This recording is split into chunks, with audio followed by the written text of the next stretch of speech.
On December 18, 2013, Heather Elvis, a young woman living in South Carolina, mysteriously disappeared, leaving her family and friends in shock.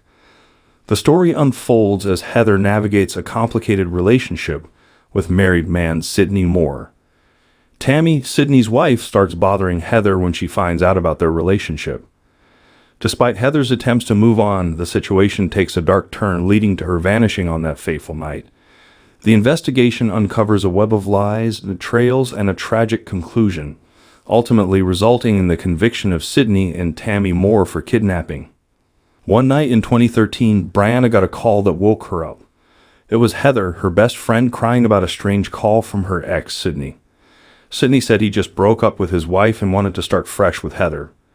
Curious, Brianna asked why Heather picked up the unknown call. After calming Heather down, Brianna convinced her to sleep and promised to talk more lately.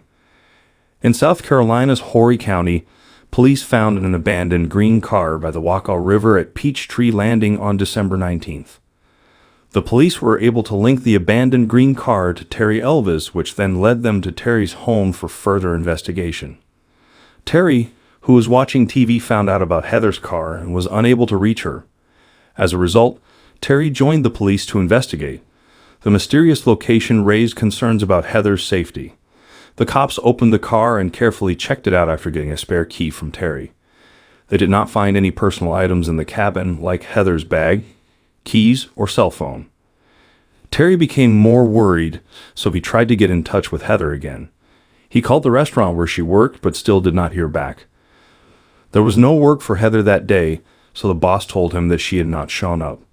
As soon as Terry realized something was wrong, he called the cops and told them that his daughter would never act in that way.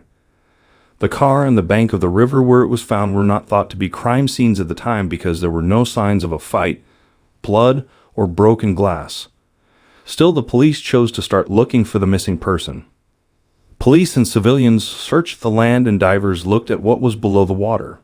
The search found the remains of a person in the bush, but they belonged to an unknown man and not the missing woman. Investigators looked into the lost woman's past to find any clues. Heather Elvis was 20 years old.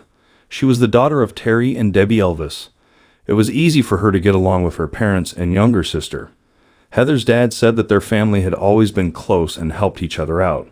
Heather lived on her own, but she stayed close to her dad and talked to him every day on the phone. Heather told her family that she wanted to move in with her best friend Brianna Warland after she graduated from St. James High School in 2011.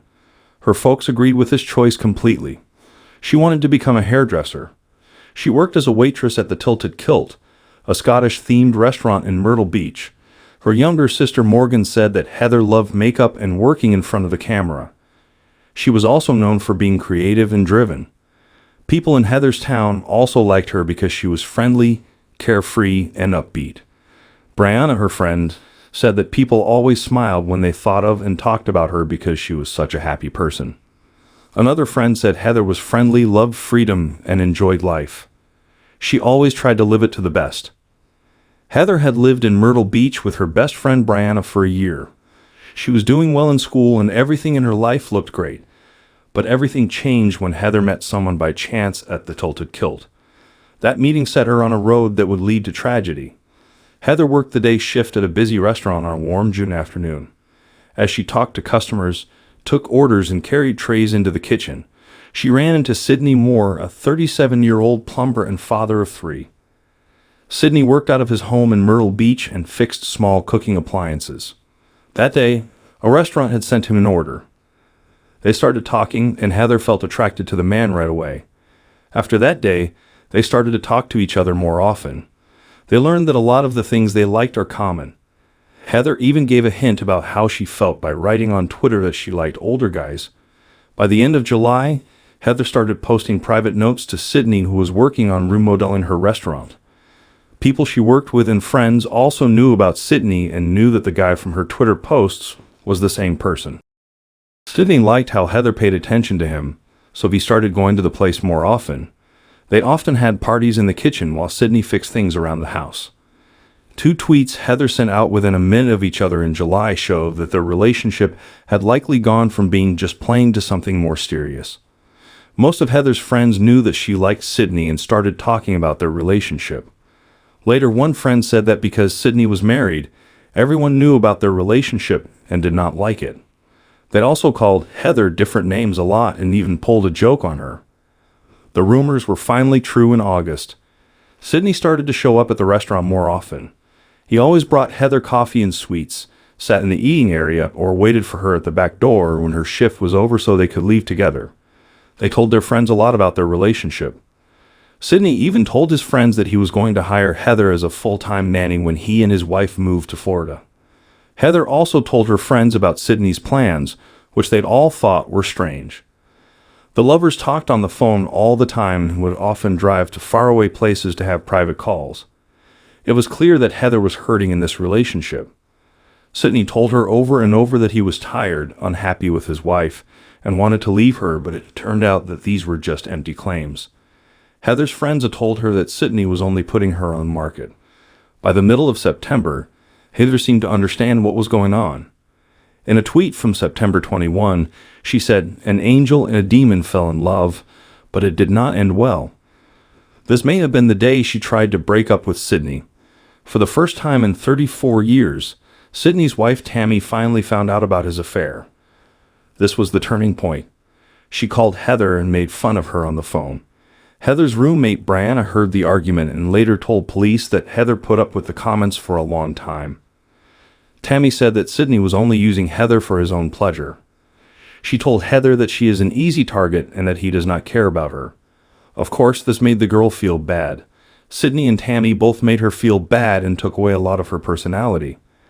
Later, prosecutor Chris Helms found that Tammy had been in charge of the Moer home, telling Cydney where and when to work and controlling everything he did. Helms also said that Tammy was angry about being lied to and could not forgive Cydney and Heather, so she set out to ruin Heather's life. She started handcuffing Cydney and tying him to the bed at night so he could not get out while she slept after the truth came out. She also made him get a tattoo of her name on his chest and changed the password on his phone. Cydney agreed to everything so that he could save his family and marriage.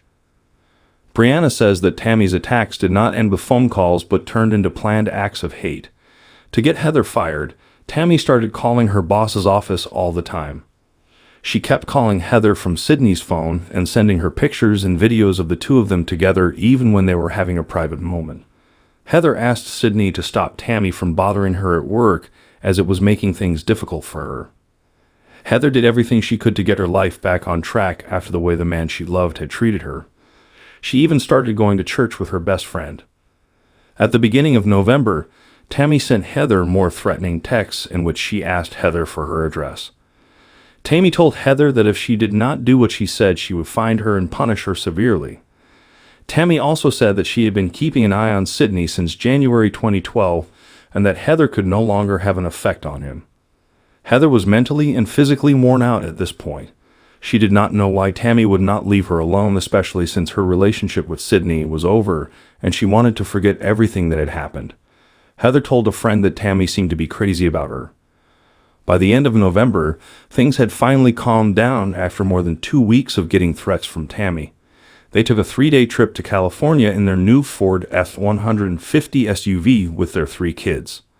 Since the Moer family was not in town, Heather could finally rest and enjoy the moment without having to worry about Tammy's threats. Heather's life also had a happy event. She got her dream job as a makeup artist at a beauty shop. Plans called for her to start work before Christmas. Heather was overjoyed and told all of her family and friends. But there were worries that arose in her life that might complicate things with Tammy. Heather's coworkers at Tilted Kilt noticed that she had gained weight quickly and out of the blue in early November. Heather started to worry that she might be pregnant with Cydney's child. She chose to take a pregnancy test at the restaurant because she was upset and scared. Later, Heather's manager, Jessica Cook, told the cops that she was scared that Tammy would do something bad to her because she was so upset. The test was incorrect, so Heather never learned if she was pregnant with Cydney's child. Heather's best friend also said that Heather had only been physical with Cydney before she took a pregnancy test at work in early November. Even though Heather was worried about being pregnant, after some thought, she chose to move on and start over. She wanted a new, better relationship, so she agreed to go on a first date with Steve Gerald, a guy she had only known for a short time but really liked. Heather and Steve met in the evening of December 17th and chose to look at the Christmas lights as they drove around Myrtle Beach. After a while, they stopped at a nearby parking lot. Steve showed Heather how to drive his car with a manual transmission. Steve later said that Heather sent her dad a picture of herself driving and wrote, "I just learned to drive like a real pro." Heather was very proud of herself. That night, they went on a second date, and he dropped Heather off at her Carolina Forest Department job around 1:15 a.m. It was hard for detectives to find specific clues or leads, so they chose to make a timeline of what happened before Heather went missing on December 17th and 18th. Steve Gerald was the main suspect because Heather had spent the night before she went missing with him. But after questioning him, no proof of his participation was found, and the charges against him were dropped. While Heather's family and friends were trying to find the girl, contacting the public, and giving a reward for information about where she was, Cydney Moer started insulting Heather on social media. This made people angry and caught the attention of investigators. On December 20th, Brianna and her coworkers at the diner told the police that Cydney and Heather were having an affair. Detectives then called Cydney in to question her. Cydney was vague and quiet during the questioning, saying that he was not near Peachtree Landing on the nights of December 17th and 18th. He also said he had not talked to Heather and was away with his wife Tammy at the time. Detectives thought he was not telling the truth, but they needed proof. After that, the police looked at Heather's call logs and phone records and were finally able to find some hints. They tried to figure out Cydney's link to these events by retracing Heather's steps on the day she went missing. Brianna says that Heather got a call from an unknown number on December 18th. The call only lasted 5 minutes. Heather tried calling the number back several times, starting at 1:35 a.m. 9 times she tried to call the number, showing that she was determined to talk to someone she knew. The police were able to find out exactly where the call came from, a payphone in Myrtle Beach near a gas station. Video surveillance showed that an unknown man was walking into the phone box when Heather got the call. Cydney first said he did not make the call, but later he admitted that he did. He called Heather to ask her to leave him alone. Investigators also questioned Cydney Moer about her marriage in the situation, but she denied having anything to do with Heather's disappearance. She also said Heather was living an unhealthy life and that her behavior was strange. Tammy said that Heather's behavior in general was the problem, not just her cheating. Because of these worries, detectives chose to look at all the security cameras in the area and found proof right away. There was video of Cydney buying a pregnancy test at a nearby grocery store not long before Heather called. The man said the test was for his wife when asked who it was for. Video from cameras set up along a lonely stretch of road going to Peachtree Landing was even more convincing evidence eventually found. On these tapes, a Ford F-150 that looked a lot like Cydney's car was seen going towards the spot where Heather's car was found at 3:36 a.m., and then after about 10 minutes left the area. Later, experts confirmed that the SUV seen on the video really was Cydney's. Police say he was the last person to see Heather at Peachtree Landing and the last person she talked to. Investigators were able to put together a timeline of Heather's recent moves by using her phone record. At 2:30 a.m., Heather's phone attempted to call Cydney's payphone, but there was no answer. After that, she went to Longbeard's Bar and Grill in Carolina Forest, which was not far from her flat. Then she went towards Augusta Plantation Drive after being there for about 15 minutes. After that, she went back to Longbeard's and stayed there for another 15 minutes. Heather called Cydney again, but there was no answer. She then went to her flat and stayed there for 5 minutes. Cydney's phone rang again at 3:25 a.m. and he answered it. The caller spoke for 4 minutes. At 3:37 a.m., Heather's phone was at Peachtree Landing. She tried to call Cydney 3 times from there, but no one answered.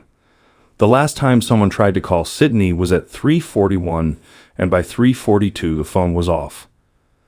There was proof that Cydney was guilty based on security footage of her car. It was only after investigators got a warrant that they searched the Moers' home and found even more damaging proof. The Moers got rid of their home video security system on December 20th and put in a new one the next day, which made people suspicious. Investigators took recordings from the new system, but were not able to view footage from the old one. The video shows Cydney and Tammy cleaning the inside of their car very well with rags and then setting fire to the rags they used. This happened on the day that the new surveillance system became operational in 2014. On February 21st of that year, months after Heather went missing, the police made a significant step forward in the case. It was said that Cydney and Tammy Moer had been jailed for taking Heather hostage. Even though Heather's body was never found, authorities charged them with murder afterward. But while they were in jail, the Moers refused to say anything. The cops kept looking for Heather's body because they did not have enough proof to bring the felony charges to court without it. The murder charges were eventually dropped, but the kidnapping charge stayed. Debbie was upset that the charges were dropped, but she was glad she would not have to go to the hearing and hear what might have happened to her daughter. Heather's family thought that it would make possible witnesses more likely to come forward. In the end, Cydney Moer's 5 months in jail were not the end of the story. Since 2017, he has been in jail for 10 years for obstructing justice. Right after this, Cydney and Tammy were going to be tried for stealing Heather Elvis. Massive public interest in the case led to extensive media coverage. In 2019, 6 years after Heather went missing, there were several long court hearings where a lot of evidence, witness statements, and proof of the couple's participation in the crime were shown. There was justice after the jury made their choice after 2 hours of thought. People found Cydney and Tammy Moer guilty of taking Heather Elvis. The court gave each of the Moers 30 years in prison for their crime and the plot that led to it. The husband and wife will both finish their terms at the same time. After the ruling, Cydney asked to be able to speak in court. While he was in jail, he desperately kept saying he was innocent. He talked to Heather's parents with understanding and compassion, telling them that their daughter was a wonderful girl and that he was sorry for what happened to her. As a dad himself, he knew he could not change what had happened between him and Heather, but there was no way to do that now. After Heather's trial, her parents did an interview which was very hard for them. We still do not know where Heather Elvis' body is. Every year on her birthday, her family still posts missing person ads in an effort to get people's attention and keep her memory, along with the memories of other people who have gone missing alive. Heather's mom said she will not be able to rest until she finds out what happened to her daughter. She still has faith that her persistence will lead to the truth, and that someone will one day tell them what really happened to Heather.